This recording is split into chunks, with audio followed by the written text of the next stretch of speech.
Good morning, folks. It's Steve with Real Progressives. Today we're going to talk about a funny subject, a subject that, ironically, coming from me, might seem a bit odd. My subject today is about whether you want to be effective or whether you want to feel effective. Okay? This sounds like a crazy conundrum, right? Whether you want to be effective or whether you want to feel effective. But when you think about what the difference between actually being effective is versus feeling effective, I think that you'll see that there's a clear difference between the two. They're not one and the same. So I want to talk about this idea of keeping the people that are already loyal to your message, that are already in camp, ready to fight with you, your ride or die crew, and then expanding your sphere of influence, okay? You know, the object here is if you just want to maintain your soiree, your little cult of personality, your little teeny group of loyal followers who no matter what they say, no matter what you say, it's ride or die, baby. We're all in this together and we're never, ever parting ways and woohoo, right? That right there, my friends, is status quo. It's not going to change the world. It's great to have friends. It's great to have people pat you on the back. It feels great to have that kind of thing going on. It absolutely feels wonderful.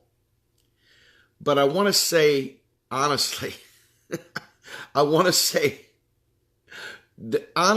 you have to, in order to grow your sphere of influence, in order to be effective beyond your little cocoon, your little tiny box that you've placed yourself in, you got to knock down the walls and make it so that people who hear your message are not immediately tuned out. We've had folks where I've talked about the Green Party, for example, who the minute that I critique them for not understanding economics, literally throw up the wall, lose their mind, start sending me hater mail, start literally shutting down. They can't hear anything else I say. I'm like, wow. So how do I get this point across that this is a really important thing and that they're getting it wrong? And it's like you scratch your head and you're like, I don't know. How do I do it? And then you look at other groups who are sitting there beating the taste out of the Democrats' mouth because the Democrats make it so damn easy, right? You just want to beat them up and beat them up and beat them up and beat them up. And for those people who hate the Democrats, who have already left the Democratic Party, man, okay, so you got them and they're all going, yeah, down with the Democratic Party, man. Yeah, the hell with those people. And you keep your nice little box, your little teeny dance going, your little soiree, and it stays small and tidy and neat. Ineffective, of course, but it stays the way you like it. You got nothing but the people that want to yell and scream about the Democratic Party sitting there in this little box, and you feel really self-congratulatory because everybody's of hive mind, like mind, and you don't have to worry about any difference of opinion because everybody thinks Jill's great, or everybody thinks that Pelosi's great, or everybody thinks that Alexandria Ocasio-Cortez is great, or everybody thinks whatever, right? Everybody's in their little box. No deviation. Everybody's happy. But in order to get that next tier, you've got to reach them where they're at. It doesn't matter how you feel. Your feelings are irrelevant to get to that next tier. You have a desire. You want to have green energy. You have a desire. You want to have health care for every American. You have a desire, right? And they're sitting there, and the people that they trust have told them that it's not possible. We can't afford it. It's too expensive. We can't do nice things. So how do you peel them away from their beliefs? Because at the end of the day, when they go to the voting booth, they're voting based on their feelings, the way that they interpret the information. They're not going there because you made this compelling case of how bad their idea was. I mean, seriously. And so how do you get past that idea that you've got to feel really, really good and pure in your messaging and keep the loyal, but at the same time completely and utterly repel anyone that can grow beyond what it is that you're trying to grow? And I'm going to offer up a few suggestions that I've learned along the way as I've watched people get all upset. Their feels get in the way. They can't stand their friends to be put down, or their ideas in any way, shape, or form questioned. And I don't like that approach. It really bothers me. And so, so on and so forth. It's very important to stay on the issue itself. Stay issues focused. Keep the personalities out of it. Unfortunately, there are people out there who can't do that. And you will watch them, and they will come in to, like in social media world, they will come into your thread and they will trash your thread. They will come into your conversations and trash your conversations. They can't stay issues focused. They want to bring it back to party focus. They want to talk about how nothing's possible in the corrupt Democratic Party. And then they want to say, well, it's first past the post, so your Green Party or your third party vote is not worth anything. And so they never talk about what the actual issue is. They never, ever get to the issue, and it just ends up being the stupid sniping session. I know for the longest time, talking to my own mother, who is a Republican, and she sits there and thinks that because I talk about things from what she appears in her mind as a Democrat, she assumes, oh, well, he must be a Democrat. She doesn't hear the issues I talk about. She used to not. She's starting to. And I remember telling her, I'm not for Hillary Clinton. I'm not for Hillary Clinton at all. So explain to me what it is you're fighting with me about. I'm not here to defend Hillary. Please stop making me carry Hillary's water. I'm here to talk to you about healthcare. I want to talk to you about the fact that the nation isn't broke. I want to talk to you about the fact that we can do nice things. I'm not telling you that you're evil or wrong. I'm telling you that this is something that's possible. And really, really bad people, I mean, they're the mean people, the nasty ones, right? The ones that just come in to hurt people. You can't worry about them. You got to push them aside. They're not the ones you're trying to reach. You got to realize they're not the ones you're trying to reach. You may try to reach them later by osmosis, but the ones you're trying to reach are the ones that aren't saying anything. They're the ones that are just reading, they're observing, they're wondering what you're talking about. They don't want to jump in the fray because they don't really know the issues that well. They don't really understand what you're saying, so they're listening. And so while you got their attention, you have to present your case for why certain things are very important, so you can show them how we can do nice things. Now, I will give you a very important scenario that I've been struggling with. The 12-year window for climate change is very real, very here and now. It's not like some far off, someday in the future kind of plan here. So when you ask yourself, how in the world could we solve climate change today? You got to ask yourself, what are the things that we can do? Well, if I sit there and I talk about party alliances and party allegiances, I immediately have cut off half my face. I've literally wiped out 9/10 of my argument because whatever the party says is going to be the most important thing to those party first people. They don't even want to hear anything beyond that. Sad, but true. But if I talk about just the issues and leave it open for Greens, leave it open for independent progressives, leave it open for progressive Democrats, and hell, leave it open for centrist Dems who just lack an imagination, that don't know any better, but truly are sympathetic to progressive causes. And even Republicans who would probably be what would have been in our minds a Democrat, but have gotten so jaded by the way neoliberalism has struck them that they no longer hear it anymore. And now they just hate, hate, hate. This is not really that difficult to grasp when you understand the motivation of the people that you're talking to and that you're trying to help see your perspective. By focusing on building a movement, by focusing on issues-related movements, you can get rid of the party allegiances that blind us to the truth.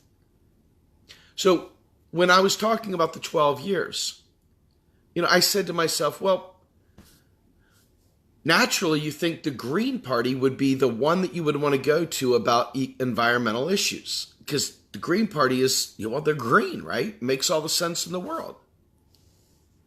But then you start talking, you realize they got this guy named Howard Schweitzer on the National Committee. And Howard's got a fetish about money reform. And Howard wants to end the Fed before we can do any of these things. Howard would like to go ahead and also implement the I Still Don't Need Act. Okay? And then Howard would like to create sovereign currency, but we already have it. But Howard would like to recreate it in his image. Then Howard would like to go ahead and end the non-existent fractional reserve system that ended in 1934. But he'd like to end it again.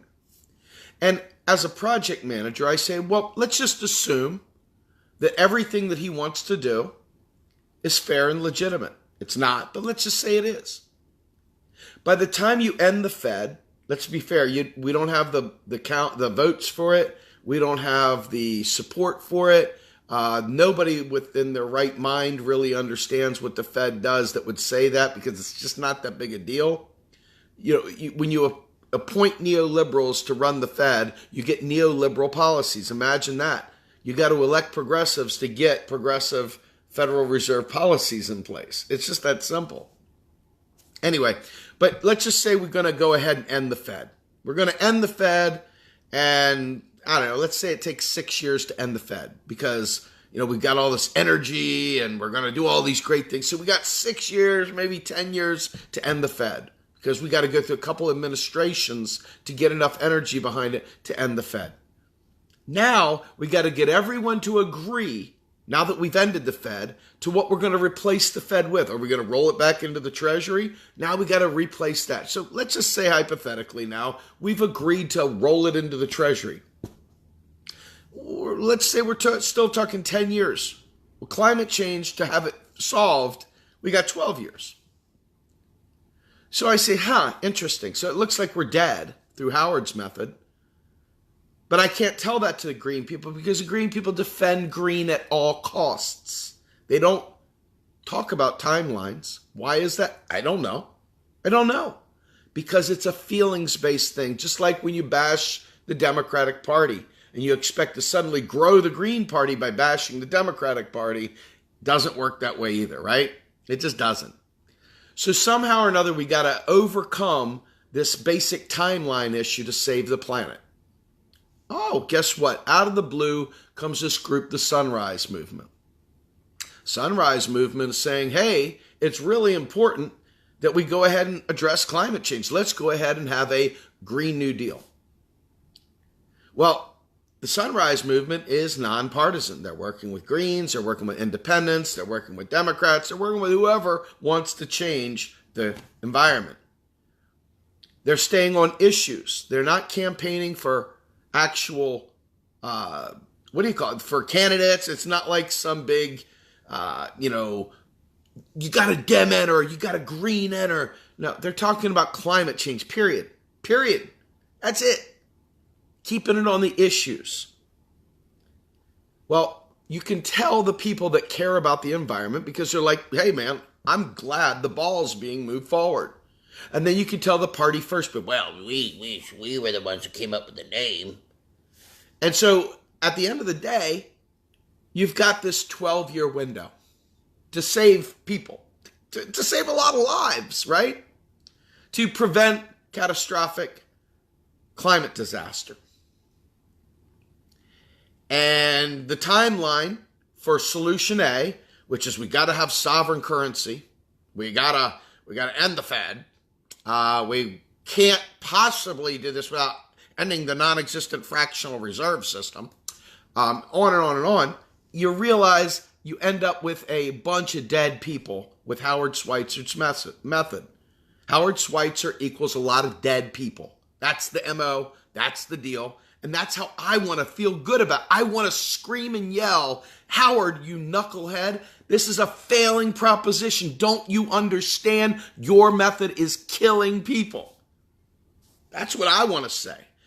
But unfortunately, the people that are vote green no matter who, all they care about is, well, what are you going to do, vote for Democrats? They don't hear any of the timeline stuff.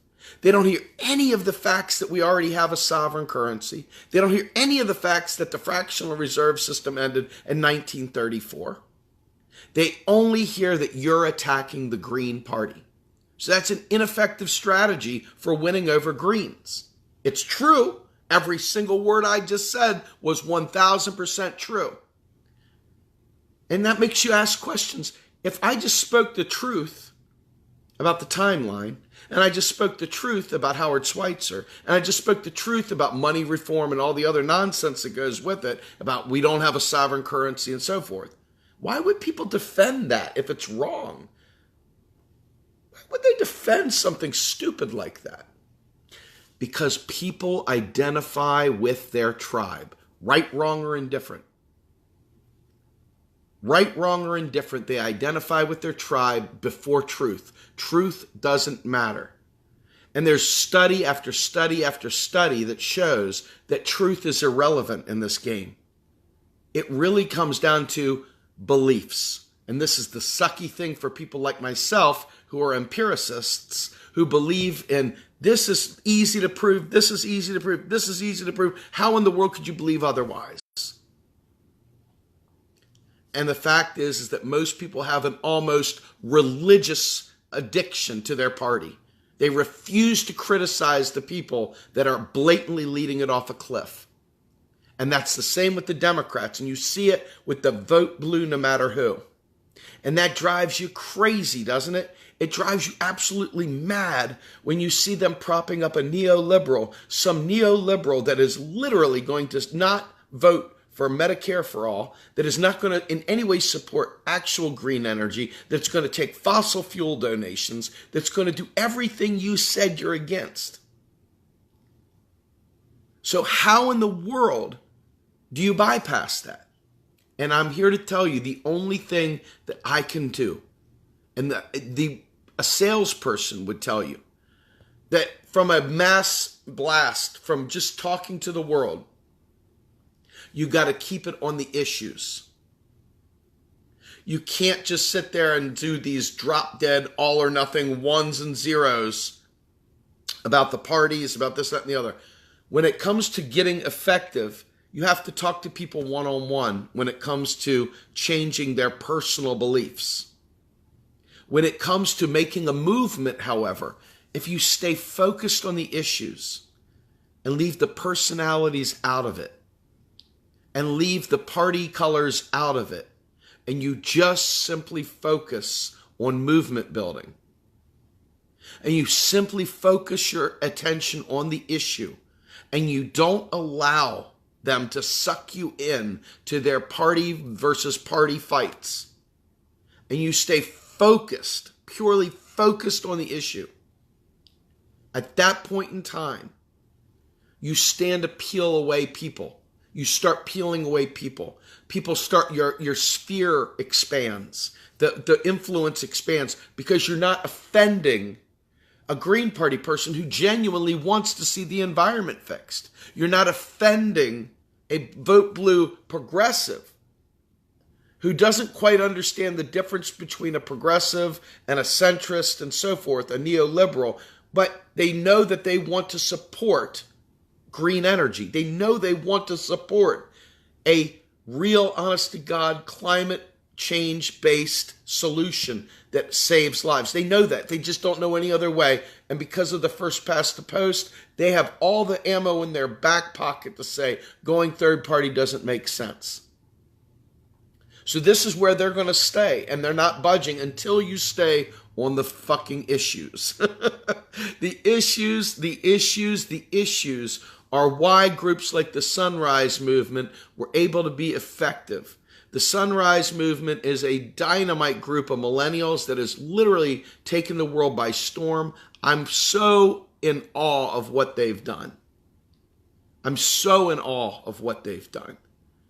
And I can tell you that it's okay to live in your own little world of lovers, the people that really care about your issue and the way you are, and they like your party, and they like your t-shirts, and they like the way you say things.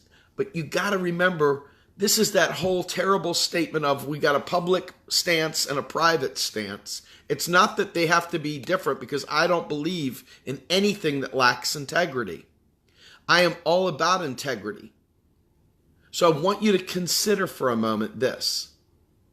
It is not a lack of integrity to choose to be effective. It is not a lack of integrity to choose to take the hard road through negotiation. It's not a lack of integrity to say, I want to be effective, not feel effective. Okay? And for me, I have taken more time, unfortunately, in the past where I've gotten extremely frustrated with people that refuse to listen. Partisan people from the Green Party, partisan people from the Democratic Party, partisan people from the Republican, whoever. I've gotten so frustrated with them because they absolutely cannot have a legitimate conversation about the issues because they want to bring it back to the party. And I'm here to tell you the most effective way to deal with it is to talk about the issues, because it's not about the person pushing back, it's about the onlooker. It's about the people that aren't speaking up, but are listening to you loud and clear. They're paying attention to you. They really do care what you're saying. It really does matter to them, and you are making a difference. The people that are sitting there yelling about the parties are literally being a repellent to joining their party. They're literally pushing people away in droves. And they think somehow or another that they're being effective by being just obstructionist, by being obstinate, by being oppositional. They think somehow or another that's attracting people to them. And what it's doing is it's attracting a small group of people that are discontent and that are negative and whatever, because negativity attracts negativity. But when you want to build a group that's based in solutions, you've got to stay in the solution. You got to stay focused on the solution. You got to stay focused on the issues. And I've come to believe that without this approach, there is no progressive movement ever going to happen. Because the party allegiances from some of these people is so deeply embedded, so absolutely mind-crushingly, soul-crushingly in there, that you will never, ever see. It doesn't matter if Alexandria Ocasio-Cortez is pushing a Green New Deal. They will only focus on the fact that they use the word Green New Deal, so therefore she's a sellout, she's a poser, she's a fraud, whatever. And that's what the storyline becomes. It's not, let's advance climate change so we can save ourselves in 12 years. It's, she's a fraud, she stole our name, and vice versa. You cost us the election, Nader. You cost us the election, Jill. What are you, a Russian, but a Putin puppet, a blah, blah, blah. All that bullshit, right? It's just noise. Push them away. Let the noise go over there. Keep them out of your midst, because the truth is that the straightforward prize is all. Because think about this. Do you think for a minute that Tricky Dick was the great environmentalist that created the EPA? Do you think Tricky Dick, Richard Nixon, was just some friggin' mammoth amongst people that just lived for the environment, wanted to create this monument to himself to represent the environment? Or do you think that people, a movement, forced his hand to do it? I want you to think about this. It's really important stuff. It's really important stuff. So anyway, stay away from the partisan stuff if you want to grow your base. If you want to expand your sphere of influence, focus instead on the issues and attract people from all walks of life. You stay party focused, you eliminate everybody else. That's just the deal. Have a good day, everybody. I'm out.